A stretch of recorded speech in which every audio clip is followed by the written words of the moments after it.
liberty, equality, fraternity. It was poverty, inequality, and the desire for justice that lit the spark of a milestone that changed the world. In an era of chaos, where the French people rose up in the streets, unleashing a historic revolution, a young Napoleon enlisted in the army, determined to shape his destiny. During his training at the military academy, he was considered a foreigner and was mocked by enmity due to his thick Italian accent and nicknamed the Little Corsican for his Corsican roots and height. Victory belongs to the most persevering. Napoleon understood that, to achieve power, he would not only need experience in battle and his skill as a strategist, he would have to master diplomacy. He studied the fundamental ideals of the Enlightenment, assimilating the values of the revolution, learned political theory, and became a masterful communicator, possessing the gift of convincing and captivating the masses. It was then that, letting his tactical genius shine from his first campaigns, he quickly climbed the rungs of political and military power, exercising broad authority as an army general and later as consul. There was no obstacle too great, no ambition too excessive. Josephine of Beauharnais, a woman of incredible beauty and charming charisma, accompanied the strategist in an eternal legacy of love and ambition, facing storms and sustaining a romance within the world of conspiracies, betrayals, and political intrigues. Napoleon, master of war, drew a map of conquest, defeating huge armies, becoming the terror of his enemies. And his campaign spread his international fame. Napoleon, architect of victory, deployed his ingenuity with masterful tactics. Like lightning, he mobilized his troops, dividing and surprising. With incredible precision, he concentrated his forces, crushing his scattered enemies. Their cannons, thunder from Olympus, disorganized and decimated. Their cavalry roared with speed and power. The naval force suffocated and blocked the enemy's supplies. And in the shadows, their spies wove the information network that anticipated the movements of the enemy. The battlefield was a painting of blood and glory, and he, the artist.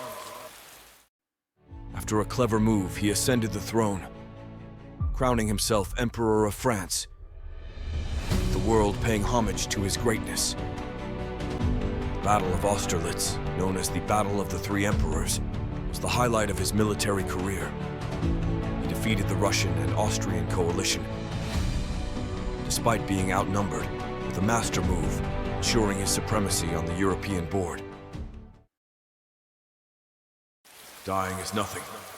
Living defeated and without glory is dying every day. With great cunning, he wove a web of family monarchs in Europe, a tactic that not only ensured loyalties, but also extended his influence to distant lands, forging an empire united by blood.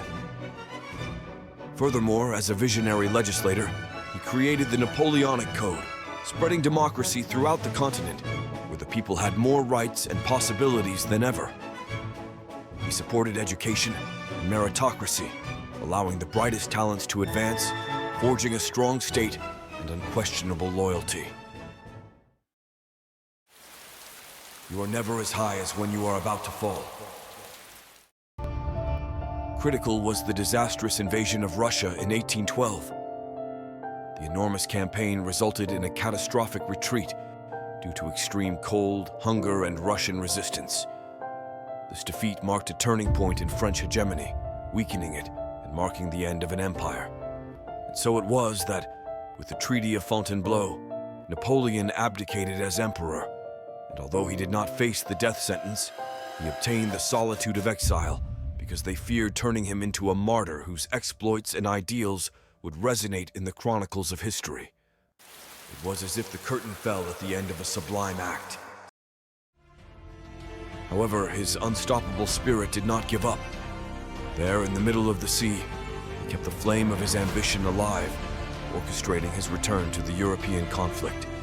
Then, he made a bold attempt to restore his empire, returning to France during the so-called 100 Days, where his destiny seemed to shine again. However, on the opposite horizon, the Duke of Wellington, British Colossus, emerged. At the Battle of Waterloo, hero and antagonist sealed the fate of a continent.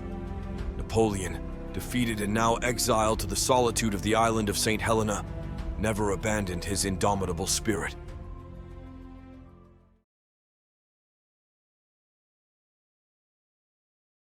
France, the army, Josephine.